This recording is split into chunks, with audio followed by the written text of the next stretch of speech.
August 2019 Throwback Day, we're going to be talking about the 1965 epic love story, Dr. Zhivago. Once again, directed by David Lean, who gave us one of the other great epics in the wonderful world of film history, and that, of course, is Lawrence of Arabia. And it stars a great cast, including Omar Sharif, Sir Alec Guinness, Julie Christie, and Rod Steiger. So, I have to admit something to you guys. Walking into this movie, it was one of the very few, if not the only one in this grouping of films that I had no idea what it was about. When you see the title Dr. Zhivago, you sort of have a Dr. Livingston vibe in your mind when it comes to this movie. But after sitting through 3 hours and 17 minutes of an epic tale that really didn't feel like 3 hours, I was so surprised and impressed by this really powerful epic story.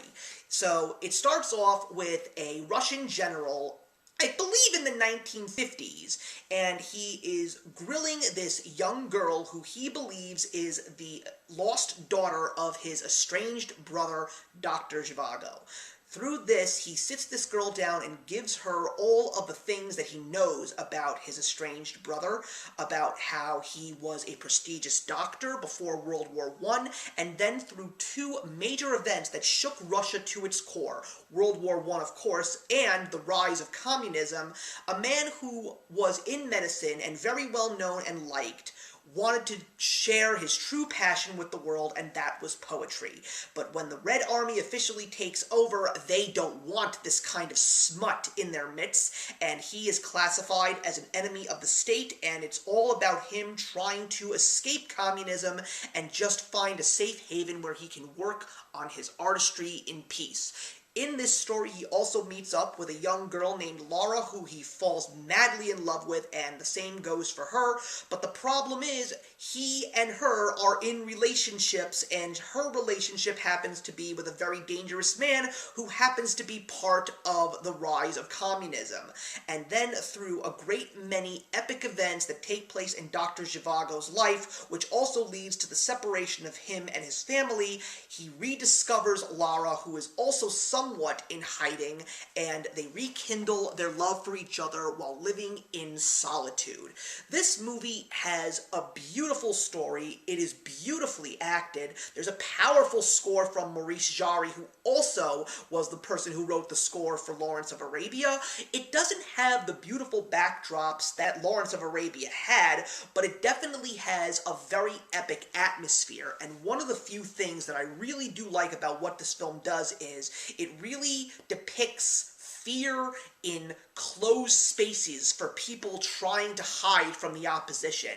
Most of this movie takes place in the frozen wastelands of Russia, and it's basically this old abandoned house or mansion, if you will, where Dr. Zhivago is basically just trying to survive and hide. There are neighboring villages around, but he barely ever comes out, and then there are some moments where he is literally thrown into dire straits, and he has to cross the frozen wasteland just to find warmth, and it's just an incredible thing. And Omar Sharif sells this role so beautifully because you feel for him. You want him to fulfill his dreams. You want him, even though life took him in one direction, you want him to go back to that past that he had been aching for and almost forgot about, because you saw the true happiness and bliss that it brought him and Lara when they are together. It is just a beautifully executed film all around. It didn't actually win Best Picture, but it did get a great deal of nominations and even a couple of Oscar wins. Unfortunately, but then again, not so unfortunately, it lost to The Sound of Music, but The Sound of Music is The Sound of Music, guys. There's nothing that I can say about that.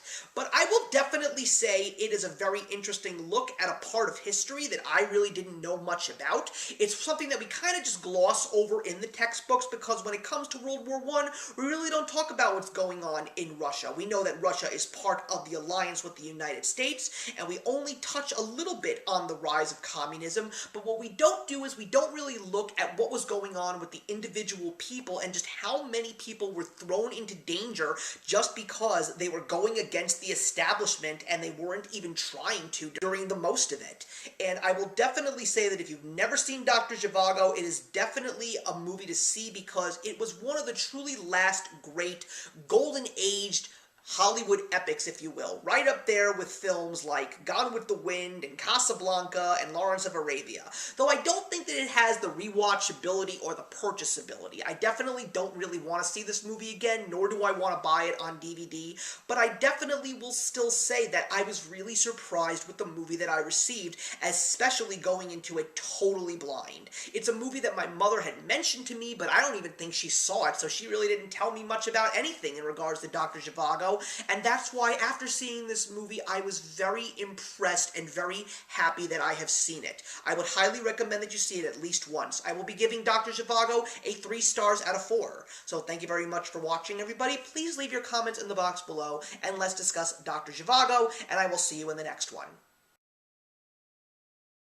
Hey, thank you so much for stopping by my channel today. If you're new here and want to see more of what my channel has to offer, please click on the link to my last video, or hit that subscribe button to be kept up to date with all of my uploads. Content of all sorts is posted here quite often, so trust me, you do not want to fall behind. I will see you in the comments, and actions speak louder than words.